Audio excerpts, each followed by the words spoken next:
So we're delighted to be joined by Fabian Freyenhagen, who is Professor of Philosophy at the University of Essex and Director of the Centre for Investigating Contemporary Social Ills, CICSI. Quite a mouthful.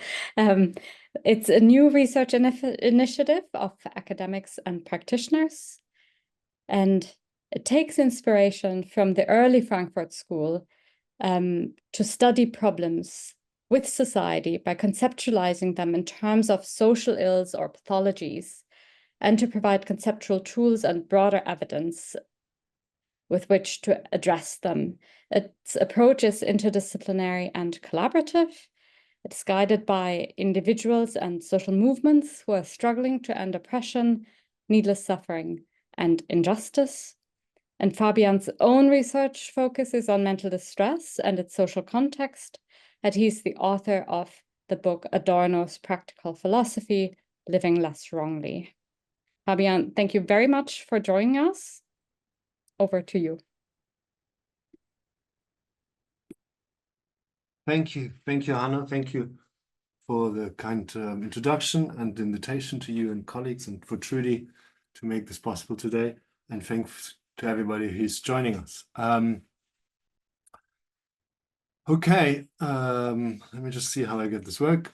So Hannah kindly already said some of the things I was going to say. The Centre for Investigating Contemporary Social Ills, for short CICSI, which is slightly easier to say, I think, than CICSI. It's a new research initiative, as Hannah was saying, and what I'm sharing with you today is less of the results of research we have already produced than sharing sort of framing, if you like, framing ideas for a research program. And I look very much forward to hear your reactions and discussion points on that. So as Hannah was also quoting from our website, the Centre has this distinctive focus on focusing on the idea of social problems as social ills or pathologies, and I will say a little bit more about that in a moment. And then with that sort of framing, we hope to provide both new perspectives, conceptual tools, and a broader evidence base for addressing these social problems. Now, we would like to study a range of such social problems. The fact that perhaps our representational democracies are ill is a topic which concerns us. Ecological crisis might have to do with social pathologies, but the focus of today and the main focus of our work at the moment in the Centre is mental distress and its social context, and how that might relate to the idea that society is ill. And I will mainly speak to that today. And I also mentioned already our more general approach. We're a cross-institutional institution. I'm based at Essex, but we have people contributing Sao Paulo to Hong Kong and in various places in Europe as well. We try to be guided by activists and social movements in the different areas we concentrate on. And one example of that is that the activist and writer Jackie Dillon is on our advisory board and has been very much part of shaping our approach to thinking about mental distress and its social context. I'm also very happy that one of my co-directors, Dr. Polona Kirk, is joining us today. So very happy for her to be here, and very thankful for all the vital contributions she has already made. Okay, so I want to start off today's talk with just talking a little bit about the idea of social pathology, and then I want to segue to talking about mental distress and its social context. So I think the first thing to note about social pathology is, even though perhaps that's not immediately recognized, it's a notion which is used ubiquitously in public discourse. And all of us, in a way, use it all of the time. There are lots of examples. I will give you a couple of them. Sometimes the language doesn't necessarily say social pathology or social ill or anything like that, but I think once I highlight some of these examples, I think you will recognize them as well. So one of the most sort of traditional trope of that sort of language use is a trope of the sick man of Europe. It's been around for a long, long time. It was originally applied to the Ottoman Empire in the 19th century, and it has since applied to various other countries. So one example is in the context of a sovereign debt crisis. You might remember around 2012, this was applied to Greece. Greece is the sick man of Europe, and it has often been applied to Britain, the UK. In the context of Brexit, people were talking about the UK or Britain as a sick man of Europe. In the context of the inadequate responses to the COVID crisis, people were talking about the sick man of Europe as being Britain, and so on. In a way, I want to make a bet with you. If you open a national newspaper, especially The Guardian, but not just The Guardian, I think on any given day, you will find at least one article which uses the idea of social pathology. Obviously, I can't evidence that fully here. That's a pretty bold claim to make, but I'm just giving you one example from the last year. This was, for example, something which appeared, in this case, in the online edition, where one of the Guardian authors talks about the ills of British capitalism, not so much of British society as a whole, but of the economic system, and uses this sort of framing of social pathology. So even if we don't perhaps realize that or recognize that initially, I want to say that language is absolutely ubiquitous in our public discourse. Now, the second point is that it also has a long and illustrious history. It's been used for a long, long time, that sort of language, particularly in philosophy, but not just in philosophy. Again, I want to give you two quick examples. One example is Plato, and other Greek philosophers often talked about society as ill. Plato in particular had the thesis that democracies, the form of government of democracies as such, is ill, particularly that it's feverish, that the sway, the lows and highs of public opinion will basically push around the government of democratic states to such an extent that eventually they disintegrate, and that disintegration will lead the public to call for a strong man to save the state. And in that way, democracies will move to some forms of tyrannies. They're unstable, they're dysfunctional as a form of government.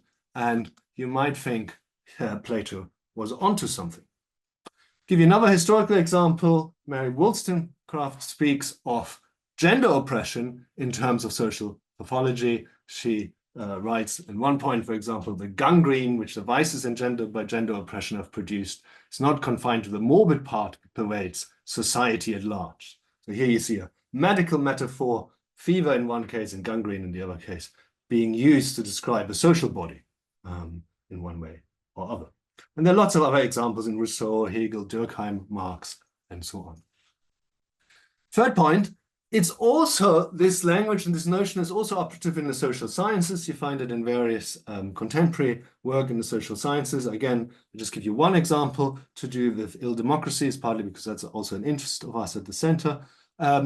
So in 2016, two social scientists published a paper about how over the generations since the war, the attachment to democracy has fallen in value surveys, and this fall of attachment to democracy and its value might be an early warning system, a kind of medical test for the fact that democracies are ill, and before it developed its full symptoms. So they were saying since the 1980s, you can see that the attachment the population has to democracy is actually falling. And since then, we've seen some problems with representational democracies, and that we could sort of think of these value surveys as a sort of medical test. So that language is everywhere. It's used in public discourse, it's used historically, and it's used in social sciences. It might have its problems, but I think I want to say we are actually doing well to use it. And I want to now segue to talking about mental distress and social context to hopefully make a bit of a case towards that. So I will explain what I mean with normalities as we go along. Before I get to normalities, let me say something about normal sickness. What I mean with that is that there has been a very striking phenomenon that roughly since 1980, there's an exponential rise in the diagnostic of mental illness. There's also an exponential rise in studies or in the results in studies to show that people would meet psychiatric criteria in their lifetime. So since 1980, in a certain way, meeting psychiatric criteria has become a statistical norm in one's lifetime. It's really quite striking. So according to at least to some estimates prior to 1980, only about 1 to 2% of our population would have met diagnostic criteria of psychiatry in their lifetime. And since then, there has been this exponential rise. An influential study in the US estimated that about 46% of the US population in 2003 in their lifetime will or have met psychiatric diagnostic criteria. That's using DSM-IV. And then a more recent study in New Zealand using DSM-V estimated that by the time of 45, about 86% of the population would meet psychiatric diagnostic criteria. Similar studies, I'm not quoting them here, show that the actual diagnosis in mental illness is also exponentially risen. Now, there's a longer story here, obviously, why there has been this rise and how that rise has happened, in particular since 1980. Many of you will be familiar with some of the sort of basic points here. 1980 sees the introduction of DSM-III and a really paradigm shift in psychiatry. I won't go into these background story here. That would be another talk. I'm very interested in that topic. I'm working on a sort of Foucault-inspired critical history of that moment and what it led to. But for now, I'm just sort of treating this as a phenomenon. It has happened that there has been this exponential rise in psychiatric diagnosis and in people meeting these criteria. Okay, in that sense, it has become normal signal, has become statistically normal to meet these criteria or to be diagnosed even, and it has also become normal in a different sense, namely it has become more socially accepted to have a diagnosis of a mental disorder or mental illness. Now, the question is, if that's sort of the phenomena, what should we make of it? And there are obviously lots of debates here, but I want to sort of mention one hypothesis. One hypothesis is what I call the benign hypothesis, is that this rise in psychiatric diagnosis appropriately tracks real issues. And you can think of it as sort of two variants here. These are just illustrative sketches rather than real sort of statistics I'm drawing on. But one variant is that we've been having mental illness and disorder at a relatively high rate all along the 20th century, let's say. And now finally, with a shift in psychiatric approach since 1980, we are getting finally closer to approximating the diagnosis to this real prevalence. Or you might say, no, it's not that it stayed the same. Perhaps the real prevalence has changed, and perhaps indeed it has risen. But now, with this change in 1980, psychiatry has been able to track that. And all is sort of well. Psychiatry has changed its diagnosis and is now able better to track either the existing level or the rising level. And we can then provide the medical care and so on and help people with their suffering. Now, again, I'm just sort of touching bases here with some of the things many of you will be familiar with. There are very good reasons to be skeptical about the benign hypothesis I just introduced. I don't think we should endorse it. I will just sort of mention some of these, the main three reasons, rather than go into the detail. Again, I'm happy to come back and talk about these in more detail, but for now, I just want to flag them. Many of you will be aware of them. There are concerns about the validity of psychiatric diagnostic categories and, for example, about how they were formed. DSM-III was formed by a small group of very like-minded psychiatrists, all male and white, who had a particular biomedical approach and for particular historic contingent reasons had the power to have this influence to change the diagnostic manual. And even among them who had a very similar approach, they often just voted on what should count as a diagnostic category. And so you might think it doesn't really track scientific objectivity or validity. And if you're interested in that, there are various books and articles and papers to read on. Many of you will be familiar with that. One example is James Davis' book, Cracked, about psychiatry, which tracks some of these development of the diagnostic categories. Or you might look into some of the social movements which have been critical of this, like the disorder movement in the UK. There are also questions about the efficacy or effectiveness of the associated treatments, particularly psychotropic drugs. And here, Joanna Moncrief's work over at UCL has been particularly influential. And again, I just sort of mentioned this. And And finally, as a reason, there is the criticism that with this sort of categorization and the associated treatment, you're producing actually often harm, possibly more harm than good, partly through the huge side effects of these psychotropic drugs, but also through the stigma, through the coercion and re-traumatization, which happens with the coerced treatment. And again, there are various ways in which you can read up to it, or you read up on this or already familiar with it.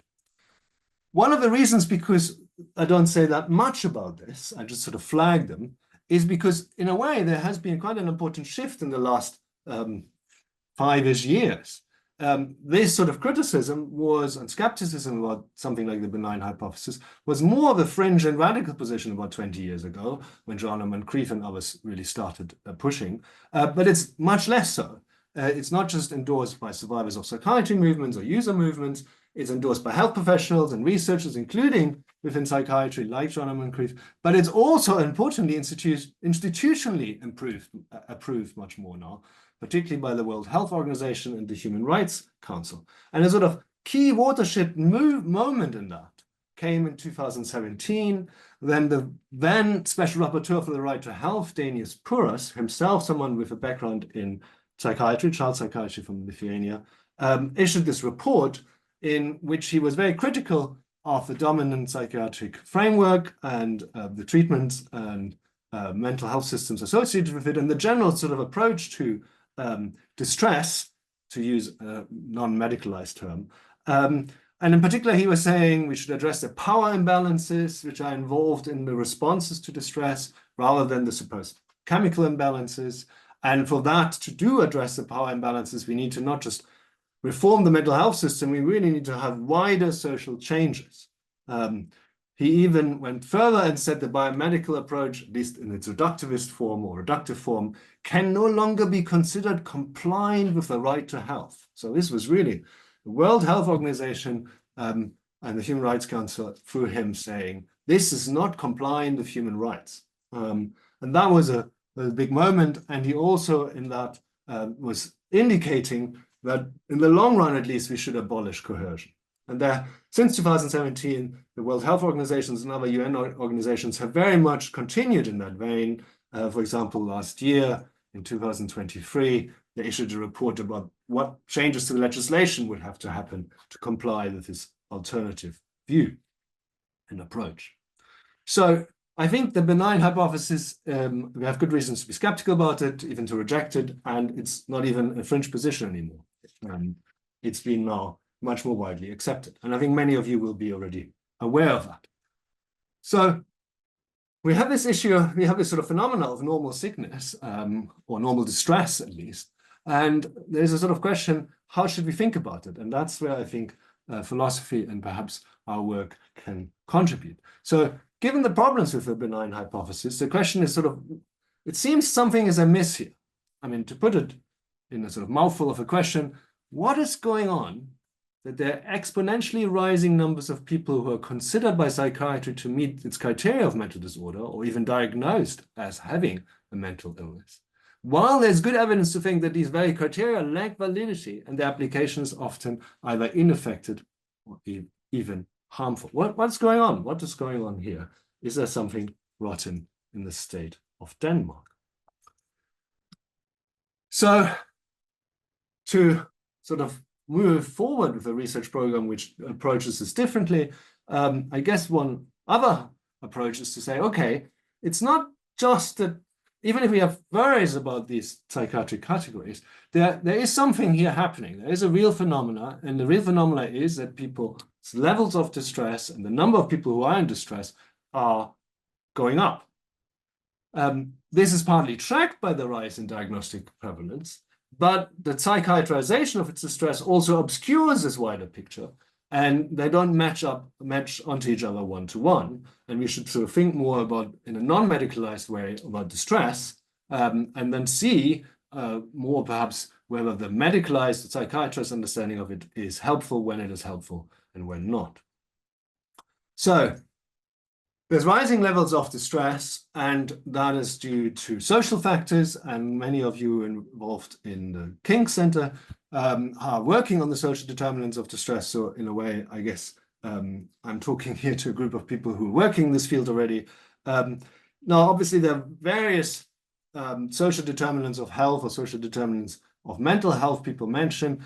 I'm moving away here from the sort of more medical language and talk about social determinants of distress, but I think that can still capture the kind of research which is going on in this area to do with precarity, unemployment, with housing, competitiveness, and so on. Just by way of an example, I want to sort of give you one of the key examples, I guess, we face in this area. So some of the research on social inequality has presented that as a social determinant of distress. If social inequality goes up, distress goes up. I'm thinking here, obviously, particularly of the work of Wilkinson and Pickett and the way they have at least correlated social inequality with rising levels of mental health problems, or as I like to think of it, of rising levels of distress.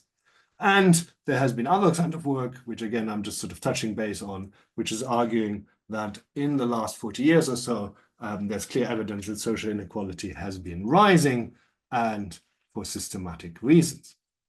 You might think of Thomas Piketty's work in this context. Okay, so I was saying something seems amiss. Something is not right. There is perhaps this rising level of stress. That's already not right. The way it gets psychiatrized might already obscure some of the more social determinants, and that's not quite right. So how are we going to respond to that? And I guess what I'm proposing today is that we respond by partly asking the question, who is sick here?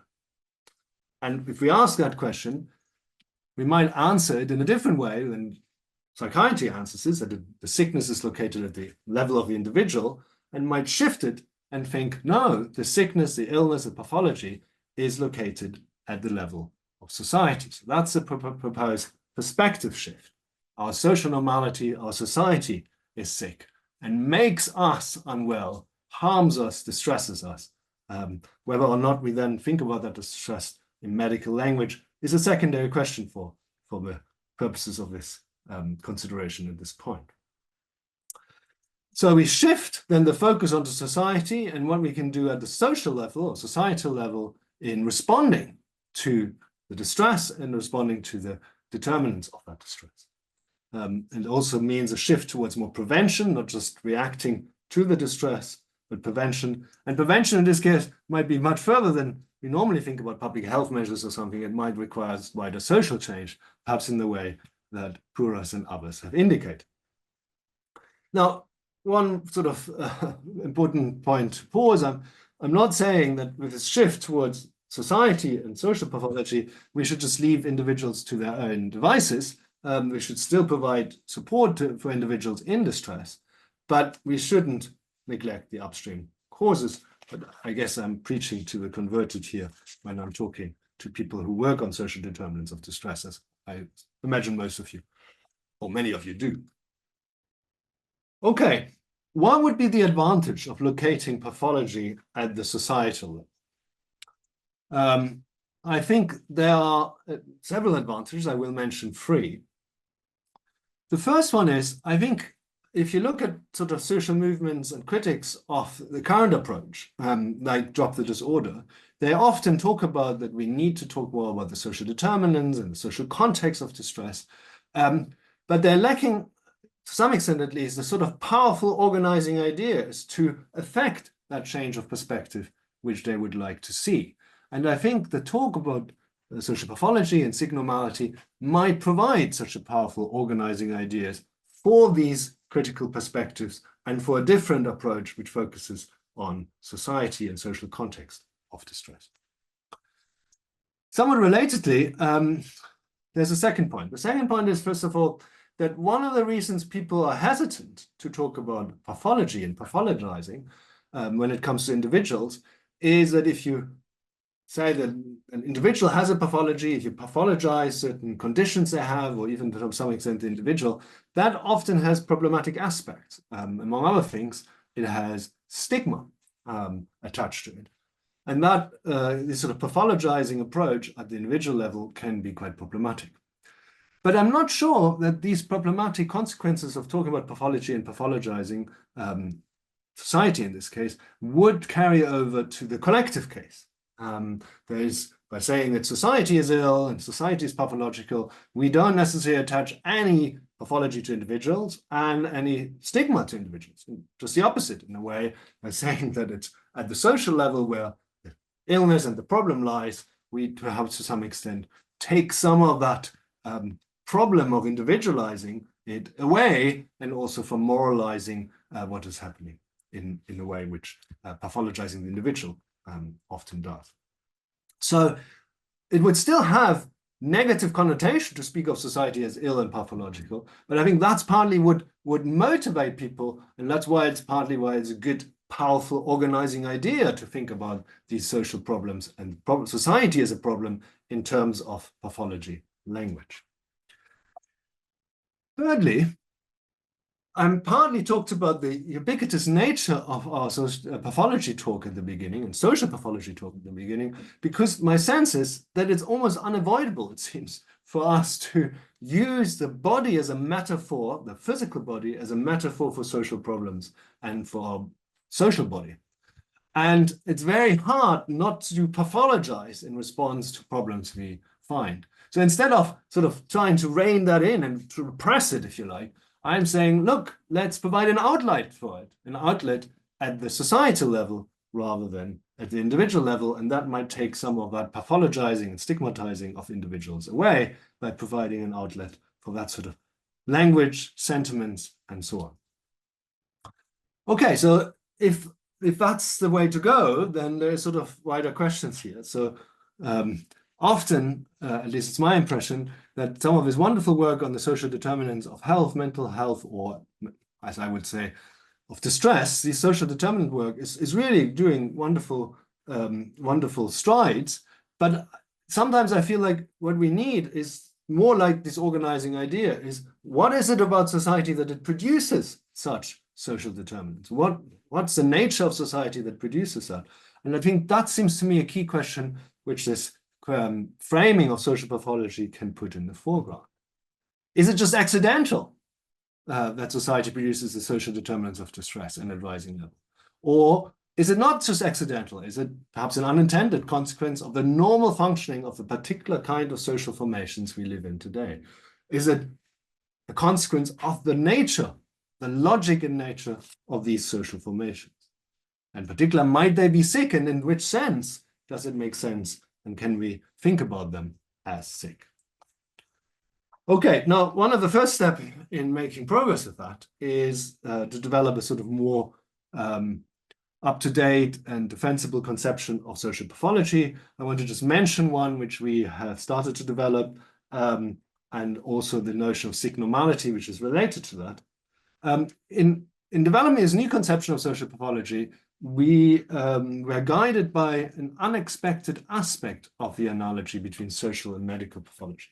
So the whole talk about social pathology obviously relies partly on the analogy to the medical pathology, or the analogy between the physical body and the social body. But I think what hasn't been sort of thought about enough is that there is also within medical pathology, or particularly in medicine, in responses to pathology, medical ethics. And in particular, the key principle, perhaps the most important principle of medical ethics is first do no harm.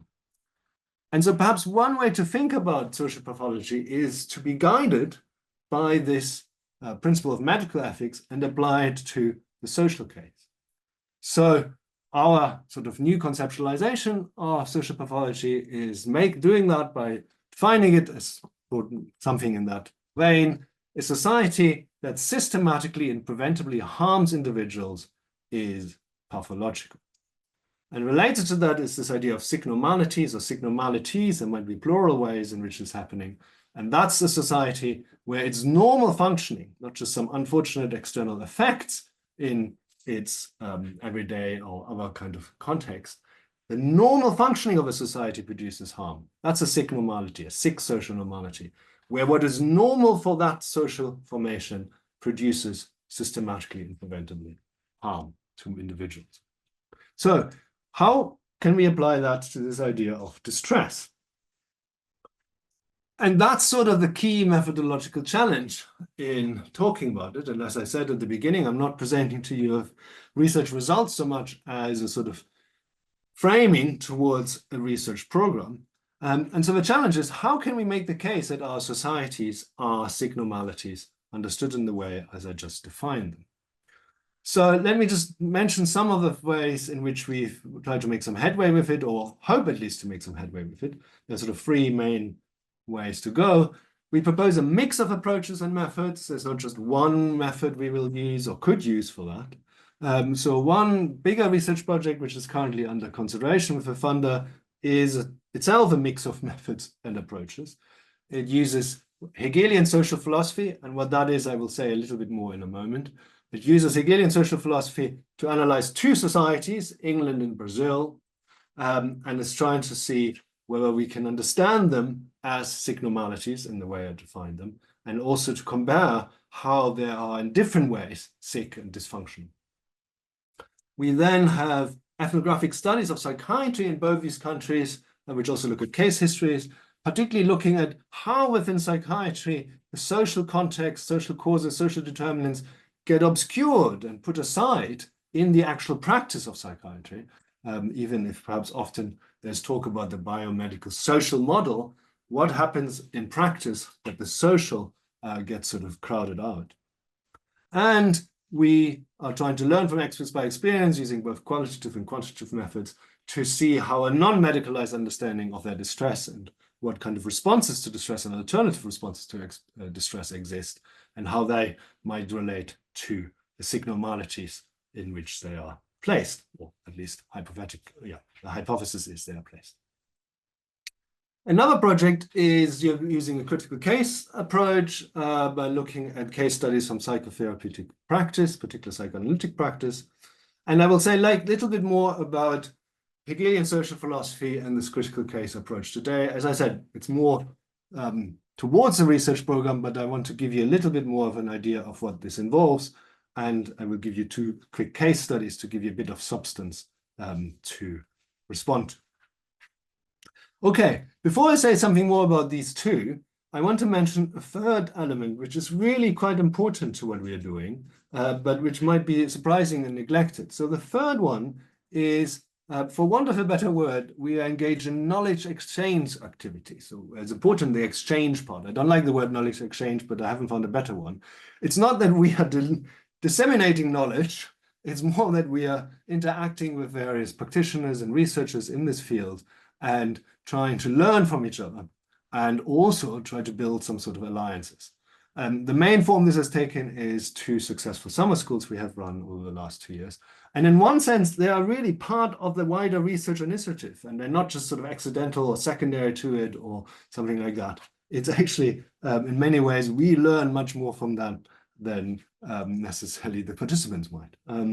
So it's partly, as I said, engaging practitioners and researchers from various fields around distress, also obviously bringing experts by experience into the mix.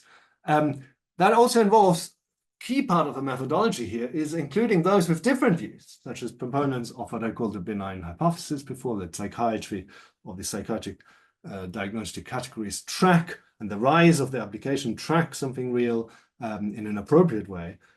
So bringing these critics in, and it's part of the methodology, partly it helps us identify the best objections to alternative hypotheses, potential risks in adopting changes, also gets us a sense where perhaps the problems are located. So, for example, it seems like quite a lot of the medicalisation, psychiatrization isn't necessarily happening by psychiatrists, but happening in GP practices, which prescribe, for example, antidepressant at an enormous rate, and often not in a way which perhaps a psychiatrist might recognize as reflecting their own medical theory.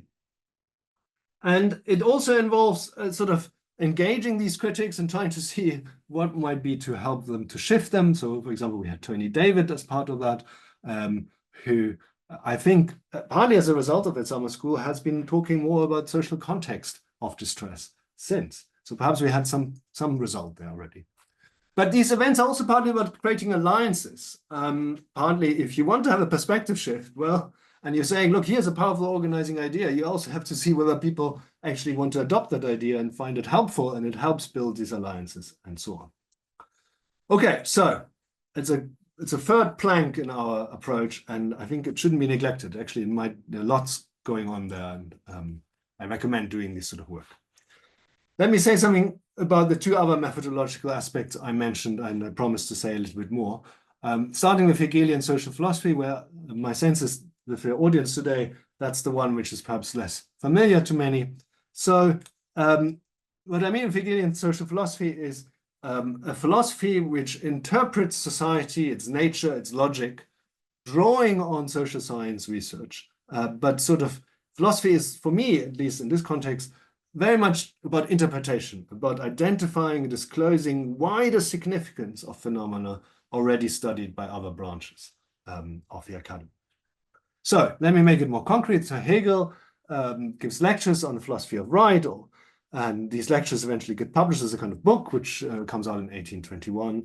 And one of the key examples of what he does in that book is he's drawing on Adam Smith's and others' account of capitalist or early capitalist market economies. He's, in one sense, taking that at face value. He's sort of running with what they're saying, how these economies function. But he's trying to interpret what the nature of these market economies is in a way which provides a new interpretation of them. And in particular, he's drawing on this research by Adam Smith and others to present capitalist market economy as what he calls systems of need. They're there to satisfy our material need, but they're systems of need that structurally produce crisis and structurally produce poverty, and that in a way are dysfunctional qua the particular systems of need they are. In particular, the idea is that the very features that makes capitalism good at wealth creation, so good at producing the kind of stuff with which we can satisfy our material needs. And here it's the Smith idea that what is good at wealth creation is competition, and in particular a division of labor, which is fostered through competition, and this invisible hand mechanisms of the market allocating the most efficient way that resources should go. And Hegel recognized that as a really powerful thing in wealth creation. And he doesn't want to abolish it, but he also thinks that the very thing which produces all this goods, which makes civil society so rich, makes it also in another sense so poor, because this competition in a market mechanism is one where we don't exchange information enough, and so we're liable to produce over or underproduction crises. And these crises are then liable to harm individuals, to lead to poverty, to lead to misrecognition, and various other forms of harms. So this capitalist markets economies, according to Hegel, by their very nature are dysfunctional as social structures. And they will remain dysfunctional unless they're embedded in wider structures of social support and recognition, which keep that dysfunctionality in check, if you like. So by them on their own, they're dysfunctional, they need to be embedded. And if you don't embed it, they are, for Hegel, sick normalities. Their normal functioning harms its members. Okay, and in a way, we are trying to apply this sort of Hegelian social philosophy as a method, which I illustrated with this particular example. And in fact, we are trying to apply that very example to our contemporary context. So often people talk about our contemporary context as neoliberalism, the neoliberal era, roughly from, I don't know, 1980 onwards. Again, interesting coincidence there, or not perhaps coincidence. And the idea is that the nature of that social formation, which we call neoliberalism in its different social manifestations, has been, and in its very nature is, a project of disembedding capitalist market economies from wider social support and recognition structures. And so we shouldn't be surprised to see the reappearance of crises produced from within that system, notably 2008 is one key example here. And we also would want to note that it is this social formation of social formations, the different neoliberal societies, systematically and preventively produce social inequality. So here I'm referring back to the research I touched base with earlier, Wilkinson and Pickett and Piketty. But let me just sort of highlight one aspect of that. One of the sort of shifts of the neoliberal societies is that they see inequality less of a problem than as a resource, something which you could mobilize. First of all, they see inequality, or particularly that some people get hugely rich, as a just reward, partly because as neoliberal societies reconceptualize success and risk as something which is really only something the individual is responsible for. So in individualizing success, those who are successful can reap this huge material rewards because in that sort of way of organizing society in the dominant worldview, it is a just reward, just as the risks and the failures are then individualized and blamed on individuals. It's also the case that in this wider social formations of neoliberalism, inequality is seen as a force for good. And the incentive of gaining these huge riches are seen to innovate, to lead people to innovate and to grow the economy. And if you grow the economy, then even though it might be unequal, everybody will be slightly better off. And it's this idea of the rising tide lifts all boats. That's very much part of the social formations we are part of, that sort of view.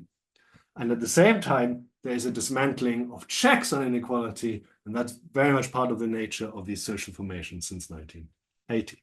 Now, again, I'm just highlighting these things without providing you the detail one would need to provide to go into it. But the key sort of additional point I want to make, that this way of organizing our social formations harms to some extent everybody, even those so-called winners. And that leads me to the other methodology we've been using, critical case study approach. So as many of you know, that involves using cases that are least likely to fit with the hypothesis, the cases which are most critical of the hypothesis. In this case, we're looking at the supposed winners of neoliberal societies, how are they faring? And if it turns out that even the winners are in distress, and for reasons which have to do with systematic features of that very context in which they live in, then that would be some way to demonstrating that neoliberalism is producing distress and is a signormality. If those who are at the bottom of these societies are in distress and not doing so well, then you might say, well, that's less surprising. But if the winners themselves are not doing so well, that is itself perhaps more telling. And what we're drawing on here are cases from private practice, private psychotherapeutic, psychoanalytic practice in London. And what I'm going to report to you now are two quick case studies. These case studies are composites, partly that is for ethical reasons, to do with anonymity and so on. Okay. Fabian? So, yes. And just to a reminder of time. Good. So given the progress of time, perhaps I just present you one of the cases then. So the first case is a corporate lawyer. Let's call him John. John is a 32-year-old corporate lawyer working at a high-powered firm in the city of London. This is not how John looks. This is a character from a TV series, but think of someone like him. He presents an articulate, ambitious, and put-together appearance on the surface. However, he reports feeling immense pressure from his demanding job, in which senior partners expect him to work long hours and constantly perform at peak levels. In his workplace, the priorities seem to be billable hours, expanding the business, and pleasing clients at all costs. There's an underlying ethos that lawyers should be willing to make any personal sacrifices required to advance their careers and income. Their value lies primarily in their economic output. John first starts using cocaine recreationally at parties and clubs about 2 years ago. He soon noticed it helped him stay energized and focused when working late at the office, a kind of external scaffolding to hold himself together. His cocaine use has progressed over the past 6 months to 2 to 3 times per week. He now relies on it to maintain his exhausting workload. When cocaine wears off, John describes feeling crushing, being exhausted, depressed, and irritable. John has actually reached what might be described as burnout, and were it not for the use of cocaine, he would physically couldn't go on anymore. The intense focus on being productive, generating profits, and receiving external validation, as well as his relentless workload and continuous long hours, are likely contributing significantly to John's exhaustion, which the cocaine dependence is superficially covering over in the short term, but is in fact worsening in the long run. They are also creating distress and anxiety about his own limits and his self-worth.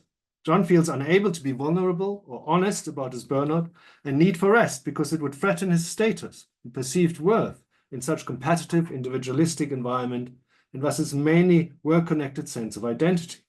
Admitting burnout or seeking support for his cocaine dependence would make him feel that he is weak or a failure and clash with a dominant narrative that he needs to hustle harder lest he be left behind.